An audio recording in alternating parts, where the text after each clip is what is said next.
Yes, because my dad killed himself last year. I had two dads. The original one, my mom married when she was freshly 18 years old. His name was John. They had my older sister, and then they had me. And then when we were toddlers, my mom had to go out of state to testify at her dad's murder trial because her brother had murdered their father. And while she's doing her little testifying, my biological father is back at home, keeping me and my sister locked out of the house while he is sleeping with his secretary. My mom goes home and she immediately files for divorce from that man, and he tries to kill her. So after that, he was in and out of jail. He had restraining orders against him, but still, for some reason, I had to deal with him being in my life. Every now and then he would reappear with a new wife and I would have to go see him. And as I got older, I saw him less and less. I literally don't think I had even spoken to that man in like 5 years before he killed himself. I have two children that I didn't even allow to be around that man. One of my kids is almost 17 years old, and my mom didn't just stay like a single mother or something. I did not grow up fatherless just because her original husband was a loser. She did get married again, so I have a stepdad who I actually call dad. That's who raised me.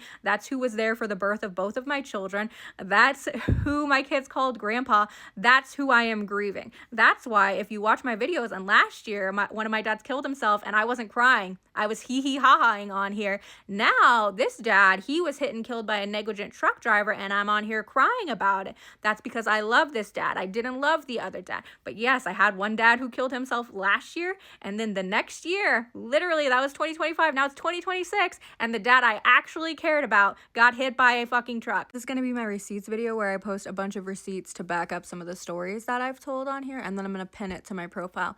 So the first one that I am most commonly accused of lying about right now is that my uncle introduced me to a cannibal that he met in prison so that I could interview him for an assignment in college. This is a screenshot from 2019 when Kevin the Cannibal accidentally sent me a picture of him in cosplay, and I sent it to my uncle because I was concerned. The next one is that my biological dad killed himself and he had like a 20-year-long mistress when he did. Here's me texting my sister right after he killed himself and she decided to spend the night at his house last year. The next one is that my stepdad, who I call dad, got hit by a truck and killed last month. Here he is in the hospital. Here's a picture from his funeral, and that's me, as you can see, my hand tattoo. Here's my mother crying, holding his urn. Next is my uncle killing my grandpa because he wanted to take over his motorcycle club, his businesses, and all of his financial assets. Here's a newspaper article. Here's my grandpa and also proof that he's in the Sturgis Motorcycle Museum and the Freedom Fighters Hall of Fame. Then we have my grandma and my great-grandma killing themselves. As you can see here, my grandmother killed herself with amitriptyline at a hotel. This is my grandmother's mother, my great-grandma, Eve Oliver, and she shot herself and tried to pin it on her husband. The next one is my grandma working in the adult entertainment industry. Here's some of my grandmother's work. There's her face. The next one is my sister getting kidnapped out of the McDonald's parking lot by her biological dad. This is why I made the video about it, because I was thinking about it one day. The most recent one that I have been accused of lying about, which isn't even viral on here, is about me getting pushed out of a window while I was pregnant with my son. Here you go, I'm not covering the name because she literally went to jail for it. And then honorable mention, because this has nothing to do with my actual family, but just my genealogy research. And some of the stories that I tell on here, I get accused of lying about. The two most common ones are the Winnie the Alcoholic story, which is the one where I convinced my friend her mom was this kidnapped baby from California. And after she took a DNA test, we discovered that her mom was actually sold by the Catholic Church to Winnie the Alcoholic. And then another one is my friend who I was building a family tree for her, and I added her baby daddy to it, and I discovered that he comes from an extremely inbred family line.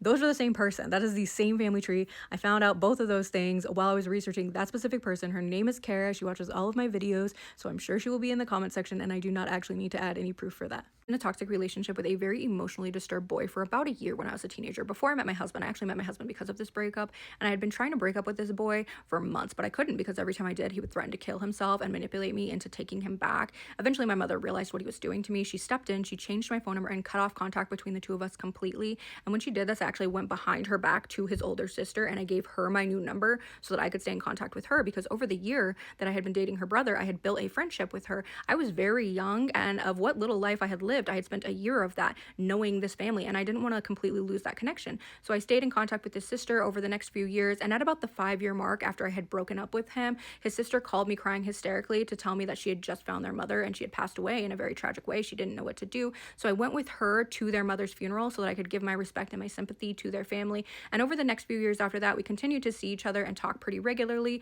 But over the years after that, it kind of fizzled out. It's to the point now where we're really just watching each other's lives on social media because it's been so long. And last month, my dad was hit and killed by a negligent truck driver.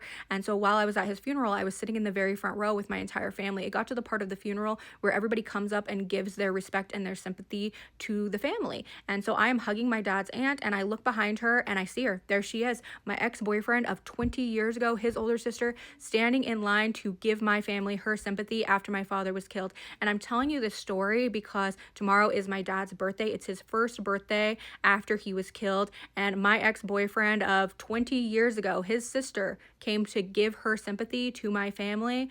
But the family of the man who killed my father has not said a single word to us still. Today, I was driving home from the orthodontist with my son. Well, he was driving. I was in the passenger seat because he has his license and I don't. Anyway, we were approaching a tunnel. My son does this thing in tunnels where he rolls down all of his windows and he revs his engine so that it echoes throughout the tunnel. And he had rolled down his windows, and right as we entered the tunnel, somebody else started revving their engine, so it was already echoing in the tunnel, so my son couldn't do it, and he was so annoyed.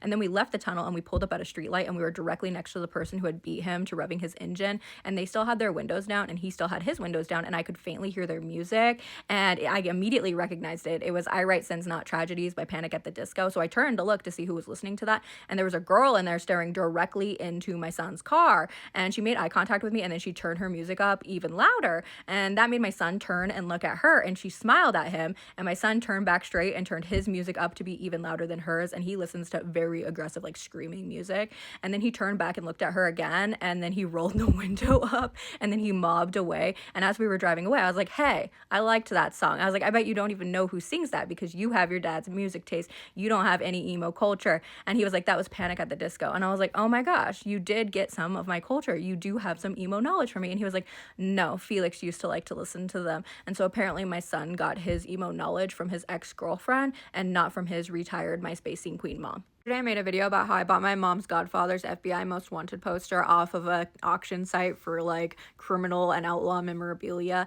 And I bought this because my mom just wanted more pictures of him. There was not that many pictures of him in existence because he was hiding out from the FBI.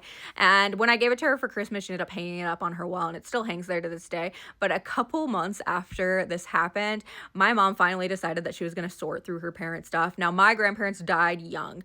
My mom's mom killed herself in 1981 when she was 34, and then 10 years later, my mom's dad was murdered. And after this happened, my mom just put all their stuff in boxes and put it in storage and just ignored it because she didn't want to deal with it. And so she finally starts going through this stuff, and she's giving me stuff of her parents, and I got a box of my grandma's stuff. And inside the box of my grandma's stuff, she had her purse in there. It was her purse that she had on her possession back in 1981 when she killed herself. The coroner gave this purse to my grandpa, and he put it in that closet. It stayed untouched for the last 40 years, right? And then my mom gave it to me, and I open it, and I'm excitedly going through it, and then I take out her wallet, and I'm excitedly going through that, and I'm looking at all the photos that my grandma had in her purse in 1981, and I flip to the very end, and I notice that there's more pictures hanging out the back of some of the other pictures, and when I pull those pictures out, I discover those pictures are in fact my mom's godfather, which is my grandpa's best friend. My grandma had pictures of my grandma's best friend hidden in her wallet. Anyway, here he is when he is not on an FBI Most Wanted poster.